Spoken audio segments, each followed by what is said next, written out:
Bismillahirrahmanirrahim. Assalamualaikum warahmatullahi wabarakatuh. Innal hamdalillah nahmaduhu ta'ala wa nastaghfiruhu wa na'udzu billahi min shururi anfusina wa min sayyiati a'malina man yahdihillahu fala mudilla lahu wa man yudlilhu fala hadiya lahu.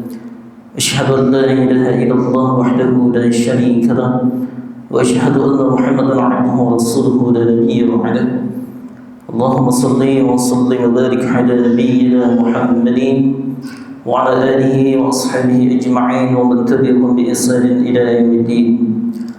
قال الله تعالى في كتابه الكريم: أعوذ بالله من الشيطان الرجيم. بسم الله الرحمن الرحيم. يا أيها الذين آمنوا اتقوا الله حق تقاته ولا تموتن إلا وأنتم مسلمون. وقال تعالى: إن الذين قالوا ربنا الله ثم استقاموا تتنزل عليهم الملائكة ألا تخافوا ولا تحزنوا وأبشروا بالجنة التي كنتم توعدون. وقال رسول الله صلى الله عليه وسلم: من سلك طريقا يلتمس فيه علما سهل الله له طريقا إلى الجنة. Sallallahu alaihi wa sadaqa rasulul karim. Wa ba'd. Bapak Ibu hadirin jemaah salat maghrib Masjid An-Nur Gunung Legi yang hadir pada kesempatan malam hari ini, mudah-mudahan kehadiran kita pada majlis yang dimuliakan ini semuanya mendapatkan rahmat dan kasih sayang dari Allah Subhanahu wa taala. Marilah puja dan puji syukur senantiasa kita haturkan kehadirat Ilahi Rabbi Allah Subhanahu wa taala, karena begitu banyak nikmatnya, karunia-Nya, anugerahnya yang sudah diberikan, dilimpahkan kepada kita sekalian, sehingga alhamdulillah pada kesempatan malam yang penuh dengan kemuliaan ini Allah masih memampukan kita untuk kita bisa hadir di rumah Allah ini dalam rangka memenuhi panggilan dari Allah Subhanahu wa taala, melaksanakan salah satu kewajiban kita sebagai hamba Allah, yakni menunaikan salat maghrib secara berjamaah, dan alhamdulillah dilanjutkan dengan thalabul ilmi. Mudah-mudahan setiap langkah kebaikan kita semua tercatat sebagai amal ibadah di hadapan Allah Subhanahu wa taala dan mendapatkan ridha dari Allah Subhanahu wa taala, sehingga nantinya jadi wasilah insyaallah kita dimasukkan ke dalam surga Allah Subhanahu wa taala. Allahumma amin. Salawat dan salam mudah-mudahan selalu tercurahkan kepada uswah kita, baginda kita, suri teladan kita, Nabi Allah Muhammad sallallahu alaihi wasallam. Mudah-mudahan kita semua yang berkumpul di majlis yang mulia ini insyaallah termasuk umat beliau yang selalu istiqamah dalam ketaatan kepada Allah Subhanahu wa taala, melaksanakan sunnah-sunnah beliau, sehingga nantinya kita pantas dan layak untuk mendapatkan syafaatnya dari baginda Rasulullah sallallahu alaihi wasallam di yaumul qiyamah nanti. Allahumma amin ya rabbal alamin. Bapak Ibu jemaah salat maghrib yang dimuliakan Allah Subhanahu wa taala, alhamdulillah pada kesempatan malam hari ini bisa bertemu kembali dengan Bapak Ibu sekalian. Mudah-mudahan sehat semua Bapak Ibu. Sehat nggih? Alhamdulillah. Kolesterol muda apa mboten Bapak Ibu? Nah, turun berarti jatah Idul Kurbannya rada kira nek iki. Ya, biasa kalau penyakitnya setelah Idul Kurban itu ya tensinya muda, kolesterolnya muda.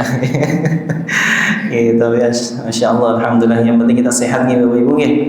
Ya, sehat itu Masya Allah, nikmat luar biasa.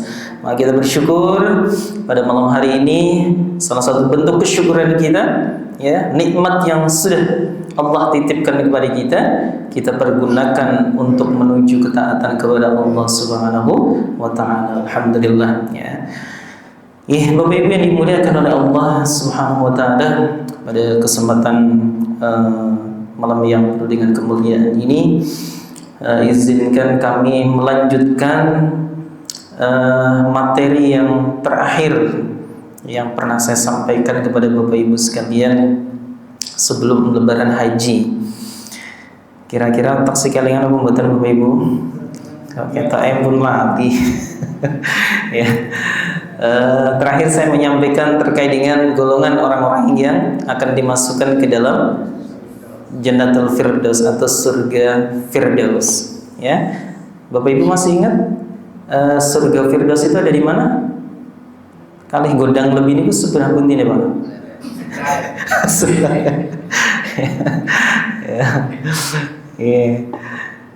Jadi di pertemuan sebelumnya kami sudah menyampaikan bahwa surga Firdaus itu adalah surga yang paling tertinggi kedudukannya di sisi Allah. Terus posisi ini pun itu persis di belakangnya arsy Allah, Bapak Ibu. Ya. Jadi persis di bawahnya, ya, di bawahnya arsy Allah.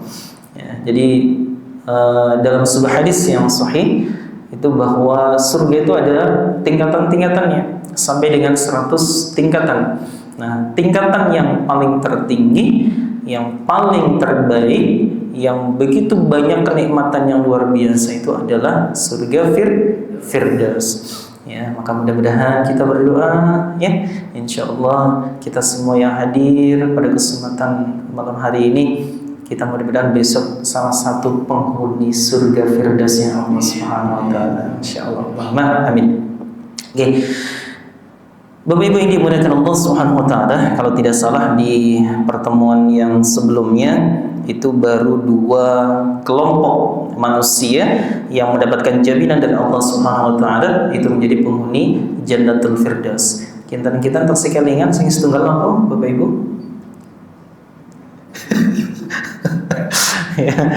Ya, jadi yang pertama kata Allah Subhanahu wa taala itu dijelaskan dalam Quran surat Al-Mu'minun ayat 2, ya. Jadi setelah Allah sampaikan qad aflahal mu'minun, ya, di sini Allah menjelaskan bahwa begitu beruntung orang-orang yang beriman. Ya, karena beruntungnya luar biasa banyak, termasuk dalam Al-Baqarah ayat 25 Allah sudah sampaikan wa bisyiril ladzina amanu wa 'amilus solihati anna lahum jannatin tajri min tahtihal anhar. Jadi orang yang beriman itu sudah diberikan kabar gembira sama Allah, ya, orang-orang yang beramal saleh, orang-orang yang beriman adalah jannatin tajri min tahtihal anhar. Itu sudah sediakan surga yang Allah Subhanahu wa taala, di bawahnya ada sungai-sungai yang mengalir. Nah, lebih beruntung lagi orang beriman yang ada standar kualifikasi yang akan dimasukkan ke dalam Jannatul Firdaus. Nah, salah satunya di ayat yang kedua Quran surat Al-Mu'minun, ayat Allah sampaikan alladzina hum fi salatihim khashi'un. Mereka yang ketika mendirikan salat itu dengan khusyuk. Sudah saya sampaikan. Kemudian yang kedua walladzina hum 'anil lahwi mu'ridun, dan orang-orang yang menjauhkan diri dari perbuatan dan perkataan yang tidak berguna, juga sudah saya sampaikan, ya. Nah, kemudian yang ketiga, ya. Jadi setelah Allah menegaskan orang yang khusyuk di dalam salatnya, kemudian dia bisa menjaga perbuatan-perbuatan di dalam hidupnya yang tidak baik, tidak berguna, dia jaga, termasuk perbuatan kemusyrikan di hadapan Allah Subhanahu wa taala yang tidak ada manfaatnya ditinggalkan. Nah, maka Allah sampaikan yang ketiga adalah walladzina hum lizzakati fa'ilun. Ya. Jadi orang-orang yang menunaikan zakat. Nah, dalam penjelasan ini adalah zakatnya adalah zakat mal, karena kita ketahui bahwa zakat itu kan ada 2 kategori, Bapak Ibu, ada zakat fitrah, ada zakat mal. Zakat fitrah yang biasa kita keluarkan kapan Bapak Ibu? Ketika bulan Ramadan sampai dengan sebelum hari Idul Fitri, ya. Nah, kalau setelah Idul Fitri namanya bukan zakat fitrah, ya. Nah, di dalam zakat mal ini, ya, Allah menegaskan orang-orang yang akan mendapatkan kemuliaan, yang mendapatkan Jannatul Firdaus adalah orang-orang yang betul-betul menunaikan zakat malnya. Nah, ketika kita berbicara zakat mal, itu memang penjelasannya akan lebih luas. Karena zakat mal ini itu kan ada zakat penghasilan atau profesi. Jadi kalau Bapak Ibu misal punya penghasilan, punya gaji, ya, itu kalau dalam 1 tahunnya, haulnya 1 tahun. Jadi haul itu masa, ya, masa ditentukannya orang itu harus mengeluarkan zakat. Kalau nisab itu kadarnya. Nah, kadarnya berapa Bapak Ibu? Kadarnya itu nanti ditentukan dengan 85 gram emas. Nah, itu nanti tinggal dikonversikan saja. Terus misal saat niki sak gramnya niku kinten-kinten pinten saat niki Bu? Bu, pinten Bu? 28 ya. Nah, 2.800.000. Kalau misal dikali 85 gram emas, tipune pinten Bapak Ibu? Kirang langkung 240 atau 250 ngeten nggih. Nah, mungkin jenengan ngitung biasa. Jadi kalau misal punya harta atau penghasilan ya setelah dikurangi mungkin hutang dan lain sebagainya, itu maka kita hukumnya wajib Bapak Ibu untuk dikeluarkan zakatnya. Nah, berapa? Ya 2,5% itu harus dikeluarkan. Nah, kemudian kalau misal kita di samping punya penghasilan, misal kita punya usaha, ya. Nah, ini terkadang yang nyon sewu sering salah ketika orang sudah merasa, oh saya sudah berzakat, ya mungkin dari penghasilannya, padahal dia mungkin punya usaha banyak sekali, ya. Dia hanya dihitung mungkin cuma di penghasilan yang mungkin profesinya, tapi padahal dia mungkin punya aset atau mungkin punya usaha lain, properti misal atau restoran misal, yang ketika dia akumulasi ternyata dia memenuhi kualifikasi untuk menunaikan zakat. Nah, maka ada yang namanya zakat perniagaan, itu juga ada sendiri Bapak Ibu, ya sama 2,5%. Nah, kemudian ada juga zakat pertanian. Nah, pertanian ini juga bedakan menjadi dua. Pertanian itu ada yang kalau airnya itu karena irigasi, ya. Jadi biasanya itu memang ngambil dengan menggunakan alat, maka itu zakatnya adalah 5%. Tapi kalau itu airnya sumbernya langsung dari Allah, dari langit, maka itu adalah 10% yang dikeluarkan. Nah, kemudian kapan harus mengeluarkan zakat pertanian? Ya begitu kita panen. Nah, kemudian berapa yang ketentuan harus dikeluarkannya? Itu kalau kita misal beras itu misal kita sudah mencapai 650, ada yang 630 sampai 650 kilo lah. Itu harus kita keluarkan. Nah, maka ini ada perbedaan-perbedaan, termasuk zakat peternakan itu juga ada sendiri Bapak Ibu, ya. Jadi kalau misal kita punya sapi, punya kambing, ya itu juga ada zakat-zakat yang harus dikeluarkan. Maka ini sudah ada aturannya. Jadi nyuwun sewu, kalau misal kita punya pertanian, kemudian kita punya usaha, kemudian kita cuma mengambil satu saja, saya cukup penghasilan saja, yang lain tidak, itu juga tidak boleh. Jadi karena zakat mal itu ada perbedaan-perbedaan, ya, ada item-item yang kita harus tahu semuanya. Nah, Bapak Ibu yang dimuliakan Allah Subhanahu wa taala, maka sebagai bentuk ketaatan kita kepada Allah, ya, zakat itu kan sejatinya Allah itu tidak butuh dengan zakat kita. Ya. Allah tidak butuh. Yang kita keluarkan itu tidak menjadikan Allah itu posisinya berubah status Rabbnya, tidak. Kita nggak sholat, kita nggak zakat, kita nggak haji dan lain sebagainya, itu tidak merubah kok. Allah tetap Rabbnya. Ya. Itu kan sejatinya kembali kepada kita. Kita mau berzakat monggo, tidak berzakat juga monggo, tapi ada konsekuensinya Bapak Ibu. Ya. Jadi kalau kita sudah diberikan anugerah oleh Allah, memiliki harta yang memenuhi nisabnya dan sudah masuk haulnya, kemudian kita tidak menunaikan zakat tersebut, maka sanksinya luar biasa Bapak Ibu. Apa sanksinya? Nah, mungkin Bapak Ibu bisa banyak sekali di dalam Al-Quran itu ayat-ayat yang menjelaskan terkait dengan ini, banyak. Bapak Ibu bisa baca di Quran surah At-Taubah ayat 35, bagaimana Allah menggambarkan orang-orang yang tidak mau menunaikan zakatnya. ya, ketika dia memiliki emas, perak dan lain sebagainya, tidak mau dikeluarkan zakatnya, maka kata Allah Subhanahu wa taala, besok di yaumul qiyamah emas dan peraknya itu akan dibakar di neraka jahanam. Dan itu nantinya, ya, harta yang tidak mau kita zakatkan, itu nanti akan disetrika, ya, menjadi setrika kita. Ya, di situ jelaskan, ya, sampai dahinya, lambungnya dan lain sebagainya, itu sebagai bahan nanti untuk menyiksa kita. Auzubillah subhanahu. Ya. Dan Allah banyak sekali menjelaskan dalam Al-Quran bagaimana orang-orang yang ketika dia memiliki harta, ya, sudah memiliki kewajiban untuk menunaikan zakat tapi tidak dikeluarkan, ya, wah, itu siksaannya Masya Allah luar biasa. Bahkan dalam satu hadis yang sahih yang diriwayatkan oleh Imam Bukhari, Rasulullah pernah menyampaikan bagaimana gambaran siksaan orang yang tidak mau berzakat. Itu besok di yaumul qiyamah, Bapak Ibu.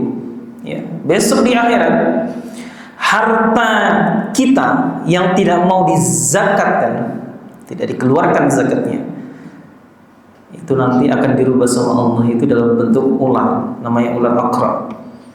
Ya, ular yang racunnya luar biasa, dan itu nanti akan selamanya, ya, akan memakan kita sampai 50.000 tahun. Bayangkan, satu harinya 50.000 tahun. Ya, ngeri Bapak Ibu. Makanya kalau kita itu betul-betul tahu bahwa satu hari kita di sini sama dengan 50.000 tahun di sana, maka kita itu akan takut luar biasa kalau kita melakukan dosa, Bapak Ibu. Ya. Kita mau berdosa satu hari, hukumannya itu di sana 50.000 tahun. Bayangkan, Masya Allah. Ya. Maka ini menjadi muhasabah bagi kita, ya.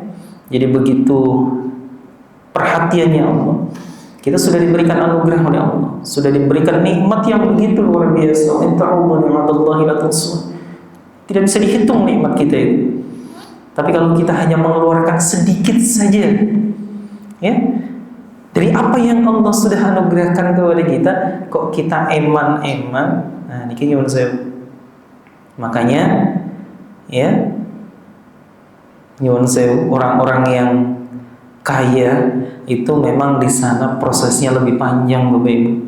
Ya, daripada nyuwun sewu yang memang dia orang miskin yang tidak pernah dia terkena hukum untuk berzakat. Karena kalau orang kaya itu pasti akan ditanya, hartanya didapat dari mana, dipergunakan untuk apa, caranya bagaimana, ya, tetangga kanan kiri itu sudah dikasih apa belum, mereka-mereka yang fakir miskin itu diperhatikan atau tidak. Wah, itu panjang, Bapak Ibu. Maka kita bersyukur, ya, kalau kita yang penting cukup, cukup acung tumbas mas, enten duite, ngaten Ibu nggih. Ya. Jadi kita jangan terlalu yang berlebih, karena pertanggungjawabannya nanti luar biasa sangat sulit di hadapan Allah Subhanahu wa taala. Nah, maka Bapak Ibu yang dimuliakan Allah Subhanahu wa taala, ketika kita sudah, ya, memiliki harta, memiliki penghasilan, ya, kemudian itu sudah mencapai nisabnya, maka harus kita keluarkan sesuai dengan aturan yang sudah ditentukan di dalam Islam sendiri. Ya. Bapak Ibu yang dimuliakan oleh Allah Subhanahu wa taala. Kemudian kelompok yang selanjutnya, yang keempat adalah walladzina hum li furujihim hafidun. Kelompok selanjutnya yang akan mendapatkan kemuliaan untuk bisa masuk ke dalam pintu surga Firdaus adalah orang yang mampu menjaga kemaluannya ketika di dunia. Nah, ini berat ini Bapak Ibu. Ya, berat. Kalau sudah berbicara namanya nafsu, itu sesuatu yang sangat-sangat berat. Maka Rasulullah berpesan kepada kita, ya, jihad yang besar itu bukan berperang dengan fisik dan lain sebagainya, tapi jihadul akbar, jihadul nafs, adalah jihad melawan hawa nafsu, syahwat, Bapak Ibu.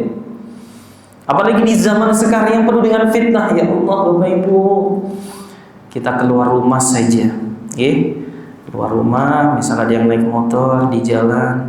Sekarang itu ya Allah ya Rabb, ya perempuan-perempuan sekarang yang na'udzubillah, ya Gen Z sekarang itu cara berpakaiannya sudah luar biasa, ya bahan yang belum jadi saja sudah pada dipakai, ya Allah, sampai kelihatan depan belakangnya. Ini kira-kira kalau misal bapak pas lagi naik motor depannya ada yang kayak gitu, kira-kira diliatin apa enggak pak? Pak? Ini orang titelo nabrak itu nanti telo tusuk, pilihan yang sangat sulit, ya. Kalau Ustadz Ria pinter, sekali saja ngelihatnya, katanya apa namanya itu rukhsah, nanti selanjutnya terserah nanti.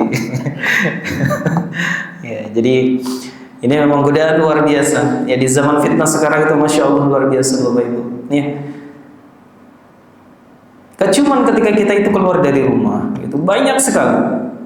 Bahkan di dunia digital saja, kadang kita ya melihat handphone, lihat TikTok, ya terkadang kalau kita imannya sudah mulai turun, ya awalnya sih mungkin nggak ada niatan, tapi tiba-tiba mungkin ada tampilan apa namanya yang kurang baik. Awalnya coba-coba, nah itu setan masuk tuh Bapak Ibu, ya mulai menggoda, kepengen tahu lagi, lama kelamaan akhirnya ketagihan. Ya, awalnya hanya melihat mungkin secara digital saja, tapi ketika setan sudah merasuk dalam diri kita, maka dia yang timbul adalah syahwatnya semakin besar, ya. Yang terjadi akhirnya apa? Nah, pelampiasannya ini yang bahaya, ya, yang bahaya. Ya, kadang akhirnya nyun sewu, kalau yang perempuan masturbasi, yang laki-laki nanti onani dan lain sebagainya, itu dosa luar biasa, ya. Dan yang lebih parahnya lagi, apalagi sekarang nyun sewu, yang lagi viral-viralnya, bukan kita menyinggung nopongge istilahnya, kita nggak berbicara pihak-pihak tertentu, tetapi hanya oknum. Kadang-kadang orang yang sebetulnya kita lihat harusnya sebagai figur tauladan yang baik, ketika dia sebagai seorang kiai atau ustadz, ya, yang sebagai figur yang luar biasa, tapi kita lihat, kita jumpai, ya, kita lihat di televisi, di media sosial sampai dia menghamili santriwatinya, itu kan na'udzubillah summa na'udzubillah. Itu karena syaitan luar biasa, Bapak Ibu. Kita semua bisa terkena itu, ya. Nah, maka kita harus betul-betul kuatkan iman kita, Bapak Ibu. Maka Rasulullah mengajarkan kepada kita, bahkan mereka-mereka yang belum menikah, itu kan jelas ya, ya masyarul syabab man istata'tum minkumul ba's falyatazawwaj. Nah, ini yang belum nikah ini kayak Satria. Ini apa namanya? Kalau bisa melihat yang seperti itu, ya kalau bisa nyari secepatnya aja. Kalau enggak, kalau belum ada jodoh, ya puasa aja, Ustaz. Ya. Kalau Mas Luhur kan beda ini levelnya. Mungkin mau nambah satu lagi ya boleh lah gitu. Ya, jadi karena begitu luar biasa Bapak Ibu godaannya tuh, ya. Nah, maka bapak-bapak, ya, ini pesannya, ini pesan dari baginda Rasulullah SAW. Jadi kalau bapak pas keluar nih, ya, pas keluar, kemudian melihat yang bening-bening, itu cepat-cepat pulang, gitu. Nah, terus nanti melihat istri kita, ya bayangkan saja, ya. Jadi kalau kita nanti membayangkan mereka-mereka yang tidak halal, jadinya malah kita berbuat maksiat, ya. Ya karena kita laki-laki itu yang paling susah itu menghindari itu kalau sudah ya maksiat terhadap ya sesuatu yang indah-indah itu termasuk wanita. Ya apalagi sekarang ya Allah ya. Ini kita di niatnya itu kita mau tadabbur alam, misal kita mau healing, tapi ternyata di sana ketemu dengan ya kan yang lain pada pakai baju yang masya Allah aneh-aneh. Nah, ini kita harus hati-hati. Makanya kita harus bijak, Bapak Ibu. kita sudah nyari tempat yang mungkin agak lumayan safety saja, yang mungkin menurut kita aman. Belum tentu nanti di sana itu bisa bertemu dengan sesuatu yang aman. Apalagi memang sengaja kita nyari yang di sana itu tidak mungkin aman. Ya, contohnya di mana? Ya, kolam renang di sana. Nah, ini mesti nggak aman, Pak. Ya, niatnya mau renang gitu. Nah, ternyata di sana yang dilihat yang renangnya, bukan kita renangnya. Nah, ini kan jadi akhirnya repot. Nah, maka ini menjadi pelajaran bagi kita, ya, karena begitu luar biasa kita itu untuk berat, ya, untuk mengendalikan nafsu kita, ya, sangat-sangat berat, ya, sangat berat, karena godaannya luar biasa. Kalau sudah urusan namanya nafsu itu, ya, awalnya hanya sekedar, ya, lihat, ya, maka zina itu, ya, makanya kan kita diperintahkan la taqrabuz zina. Kita mendekati zina saja tidak boleh, ya, apalagi melakukan. Nah, zina itu tidak harus melulu berhubungan, Bapak Ibu. Kita melihat dengan mata kita sesuatu yang bermaksiat. Misal Bapak, ya, lihat di HP gambar yang kurang baik gitu, ya. Nah, itu sudah zina mata, Bapak Ibu, ya. Sudah zina mata. Nah, kemudian telinga bisa zina. Kalau kita mendengarkan hal-hal yang haram, yang bermaksiat kepada Allah Subhanahu wa taala, itu juga bisa dikatakan zina. Ya. Mulut, ya, ketika kita berbicara sesuatu yang bermaksiat kepada Allah, itu juga bisa dikatakan zina. Jadi anggota tubuh kita itu tidak perlu kita berhubungan laki-laki dan perempuan. Tapi kalau sudah kita bermaksiat kepada Allah, ya, semua bisa dikatakan zina. Maka ini hati-hati, Bapak Ibu. Ya, hati-hati. Karena di zaman sekarang itu Masya Allah, ya, berat, luar biasa berat, ya. Jadi kita kuatkan dengan iman kita. Jadi iman kita itu dihidupkan, ya. Jadi jangan sampai iman kita itu mati. Nah, caranya itu salah satunya ini, berkumpul dengan orang-orang soleh itu menghidupkan iman kita, ya, menghidupkan iman kita, ya, sebagaimana penjelasan Allah yang sudah pernah saya sampaikan juga, ya, dalam Quran surat Al-Anfal ayat 2 itu kan Allah sudah pernah menegaskan kepada kita salah satu tanda keimanan kita hidup itu, ya, salah satunya innamal mu'minuna alladzina idza dzakirallahu wajilat qulubuhum. Hati itu akan terkoneksi. Hati merasakan takut luar biasa ketika kita mau bermaksiat kepada Allah. Dan itu bisa menjadi rem. Ya.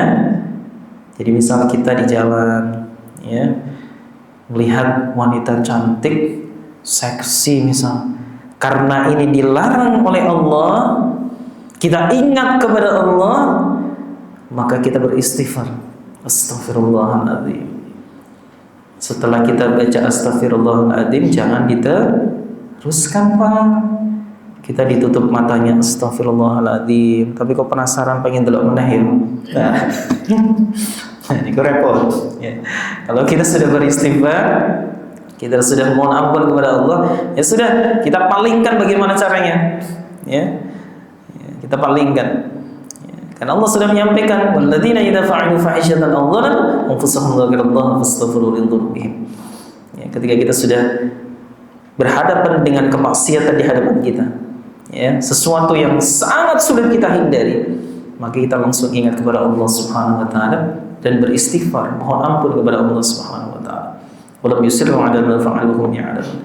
Dan selanjutnya jangan kita mengulangi lagi, ya. Jadi kalau kita sudah tahu bahwa itu bermaksiat, bahwa itu dosa, ya jangan diulangi lagi. Stop, ya. Kita langsung takut kepada Allah, takut akan siksaan Allah yang luar biasa pedih, ya. Jadi jangan sampai nyun sewu gara-gara cuma sekian detik kita melihat sesuatu yang bermaksiat, ya, kemudian itu di mata Allah sebagai perbuatan zina, maka besok di akhirat kita ribuan tahun menerima siksaan yang begitu pedih di hadapan Allah. Kan sangat sayang, Bapak Ibu, ya. Kita hidup cuma sebentar. Kita hidup sangat-sangat singkat, ya, sangat-sangat singkat, Bapak Ibu, ya. Umat Rasulullah rata-rata 60-70 tahun. Maka kita hidup jarang sekali yang bisa melewati usia sampai 100 tahun, Bapak Ibu. Apa yang kita cari? Namanya kekayaan itu tidak menjamin kebahagiaan kita. Status sosial itu tidak menjamin kebahagiaan kita. Sifatnya sementara. Justru yang perlu kita persiapkan dengan betul adalah bagaimana nanti ketika kita berhadapan dengan Allah, bagaimana nanti kita mengalami kehidupan yang luar biasa begitu panjang.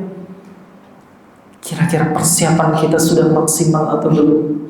Sudah banyakkah amal-amal yang akan menolong kita di sepanjang perjalanan hidup kita pasca kematian kita? Bukankah kita yakin betul bahwa setelah kehidupan ini di dunia kita akan bertemu dengan kehidupan selanjutnya? Di alam barzah kita masih dinanti loh, ya. Kita masih bertemu dengan alam barzah. Setelah alam barzah kita nanti akan bertemu dengan yaumul ba'ts, hari kebangkitan. Setelah hari kebangkitan kita bertemu dengan yaumul mahsyar. Setelah yaumul mahsyar kita nanti akan bertemu dengan yaumul sirat. Setelah itu bertemu dengan yaumul mizan dan lain sebagainya sampai ditentukanlah nanti kita di surga atau di neraka. Berapa tahun Bapak Ibu? Wallahu a'lam. Satu hari saja nilainya 50.000 tahun, apalagi nanti di sana kita nggak tahu. Maka jangan sampai kita terlena dengan apa yang kita miliki di dunia ini, Bapak Ibu. Jangan sampai terlena. Harta kekayaan ada masanya. Itu pasti akan meninggalkan kita. Semua yang kita cintai itu pasti akan meninggalkan kita. Bukankah Rasulullah SAW mengingatkan kepada kita? Bahkan Rasulullah sendiri diingatkan oleh Jibril alaihissalam, "Wahbib ma syi'ta fa innaka mufariqu." Silakan kau mencintai apa yang kau cintai, engkau yang sukai. Tapi ingatlah bahwa apa yang engkau cintai, apa yang engkau senangi, apa yang engkau sukai di dunia ini pasti akan berpisah dengan kita. Buktinya apa? Coba, kalau kita sudah dipanggil oleh Allah, malaikat Israil sudah mencabut nyawa kita, 3 yang akan mengikuti kita: keluarga, harta, dan amal. Keluarga dan harta pasti akan kembali lagi ke rumah. Gak mungkin kendaraan Bapak Ibu mau ditinggal di makam, gak mungkin. Status sosial Bapak Ibu mungkin pernah jadi pejabat, ya, pernah punya jabatan tinggi di sebuah perusahaan, mungkin punya rumah banyak, punya emas banyak. Apakah itu akan ikut dengan kita? Tidak. Tidak akan ikut dengan kita, Bapak Ibu. Termasuk orang-orang yang cinta dengan kita, orang-orang yang dekat dengan kita selama ini, yang setiap ada masalah selalu mendampingi kita, yang selalu ada masalah memberikan solusi kepada kita. Ketika di akhir kehidupan kita, itu tidak akan mampu untuk mengikuti kita. Ya mungkin, walaupun cuma 1 hari. Bapak mau menemani istri, misal suatu saat hanya sehari saja, kira-kira mau apa buatan Pak? Nggak mungkin mau. Ya, itu membuktikan bahwa cinta sejati kita itu hanya cinta kepada Allah. Itu akan meninggalkan semuanya. Sesuatu yang kita cintai, sesuatu yang dekat dengan kita itu pasti akan berpisah kepada kita. Hanya satu yang akan ikut dengan kita adalah amal kita. Maka kalau amal itu yang ikut dengan kita itu adalah amal-amal saleh, amal-amal kebaikan, maka di situ akan menjadi cahaya, menjadi teman ketika kita di alam barzah dan alam-alam selanjutnya, menjadi penolong bagi kita, Bapak Ibu. Nah, maka tugas kita, mumpung kita masih diberikan usia panjang, masih diberikan sehat, ya, kita nggak tahu sampai kapan Allah masih memberikan kesehatan kepada kita. Mumpung kita masih sehat, manfaatkanlah sehat itu untuk menuju ketaatan kepada Allah Subhanahu wa Ta'ala, bukan untuk bermaksiat kepada Allah. Ya. Ketika Allah memberikan nikmat tubuh sehat, dipergunakan untuk beribadah kepada Allah. Ketika kita diberikan nikmat anugerah kelebihan harta, maka berikanlah kepada orang-orang yang membutuhkan. Ya, dibelanjakan menuju jalan Allah Subhanahu wa taala. Nah, Bapak Ibu yang dimuliakan Allah Subhanahu wa taala, kembali, maka karena saking beratnya kita menjaga ya terkait dengan nafsu kita, maka harus betul-betul ya kita semaksimal mungkin ya untuk dalam ya selalu dekat kepada Allah Subhanahu wa taala. Karena begitu luar biasa godaan, ujian, dan itu termasuk ujian dari Allah Subhanahu wa taala. Ya, ujian dari Allah. Kalau kita sabar, kemudian kalau kita kuat, insya Allah pahala yang luar biasa dari Allah Subhanahu wa taala. Nah, Bapak Ibu yang dimuliakan Allah Subhanahu wa taala. Kemudian di ayat yang ke-6 Allah menyampaikan illa ala azwajihim aw ma malakat aymanuhum fa innahum ghayru malumin, kecuali terhadap istri-istri mereka atau hamba sahaya yang mereka miliki, maka sesungguhnya mereka tidak tercela. Artinya ini menunjukkan Allah memberikan solusi sejatinya. Ya, jadi untuk menjaga kemaluan kita, menjaga nafsu kita, itu bisa kok kita salurkan kepada sesuatu yang memang itu dibenarkan oleh agama kita. Ya, dengan istri kita, ya.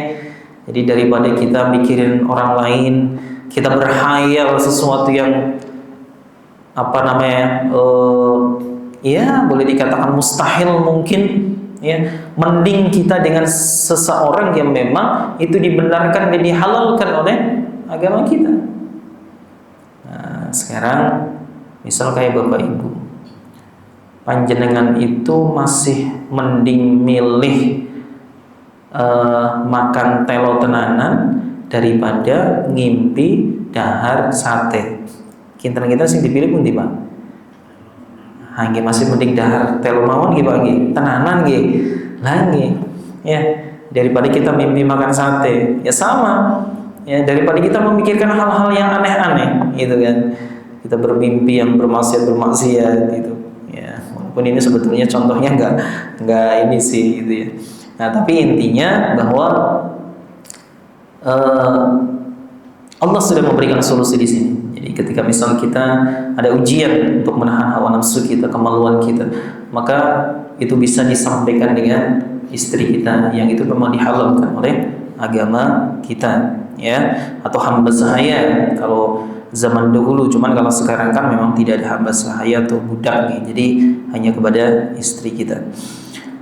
Kemudian Allah menyampaikan di ayat yang ke-7, "Famanibtagha wara dzalika faulaika humul 'adun." Tetapi barang siapa mencari di balik itu zina dan sebagainya, maka mereka itulah orang-orang yang melampaui batas. Jadi ketika justru kita tidak bisa atau tidak mampu menahan syahwat kita, kemaluan kita, yang akhirnya kita terjerumus kepada perbuatan-perbuatan yang bermaksiat kepada Allah, salah satunya berbuat zina. Wah, itu dahsyat luar biasa, Bapak Ibu. Ya, zina itu termasuk salah satu dosa besar. Nah, maka nauzubillah, artinya melampaui batas di sini ulama tafsir menyampaikan, ya itu sudah azab dari Allah yang begitu besar dan akan dimasukkan ke dalam nerakanya Allah Subhanahu wa taala. Nauzubillah subhanahu wa ta'ala. Maka jangan sampai ya ketika kita kalah dengan nafsu kita, kalah dengan kita tidak bisa menjaga kemaluan kita. Kemudian Allah menyampaikan walladzina hum li amanatihim wa ahdihim ra'un. Nah, kemudian kelompok orang yang mendapatkan jaminan Jannatul Firdaus dari Allah Subhanahu wa taala adalah orang-orang yang memelihara amanah-amanah janjinya. Nah, ini biasanya adalah para pemimpin. Ya, biasanya pemimpin itu kan sebelum jadi pemimpin itu janjinya manis-manis ya Bapak Ibu ya. Nah, itu mau mensejahterakan rakyat ya, kemudian mau memberikan pokoknya yang baik-baik lah semuanya. Nah, ketika dia jadi pemimpin sudah jadi, nah, yang terjadi mengingkari misal katakanlah. Ya, ini kalau dalam konteks pemimpin. Nah, termasuk kita juga Bapak Ibu. Nah, salah satu tanda orang yang munafik itu adalah orang yang selalu ingkar dengan janji-janji kita. Ya, kalau sudah dipercaya berkhianat, kalau berjanji selalu ingkar. Nah, maka orang yang dia itu betul menepati janjinya ketika dia jadi pemimpin, dia pemimpin yang adil, pemimpin yang menepati janjinya, nah itu pantas sekali. Ya. Bahkan salah satu pemimpin yang dia akan mendapatkan perlindungan dari Allah itu adalah pemimpin yang adil, yang dia menepati janjinya. Nah, maka insya Allah kalau kita walaupun mungkin pemimpin di rumah tangga, kita juga pemimpin Bapak Ibu. Ya, karena laki-laki Bapak itu pemimpin. Jadi kalau Bapak memang sudah berjanji, ya semaksimal mungkin untuk bisa ditepati. Karena waktu tidak memungkinkan, alhamdulillah ya sudah kita melengkapi, walaupun memang ada tinggal satu sebetulnya. Jadi yang terakhir itu adalah orang yang memelihara sholatnya. Ya, jadi kalau terkait dengan waktu dan lain sebagainya. Nah, jadi insyaallah mudah-mudahan dari kelompok yang sudah diinformasikan oleh Allah Subhanahu wa taala jaminan mendapatkan Jannatul Firdaus, mudah-mudahan kita semaksimal mungkin untuk menggapai itu sehingga kita berpotensi besar untuk menjadi salah satunya yang kita akan masuk ya ke dalam surga Firdaus, surga yang didambakan oleh kita semuanya. Allah amin ya rabbal alamin. Ya, perkataan Bapak Ibu yang bisa kami sampaikan, mohon maaf yang sebesar-besarnya kalau ada hilang dan salahnya. Mari kita tutup kajian pada malam hari ini dengan bacaan kifaratul majlis. Subhanakallahumma wa bihamdika asyhadu an la ilaha illa anta astaghfiruka wa atubu ilaik. Wabillahi taufiq wal hidayah. Assalamualaikum warahmatullahi wabarakatuh.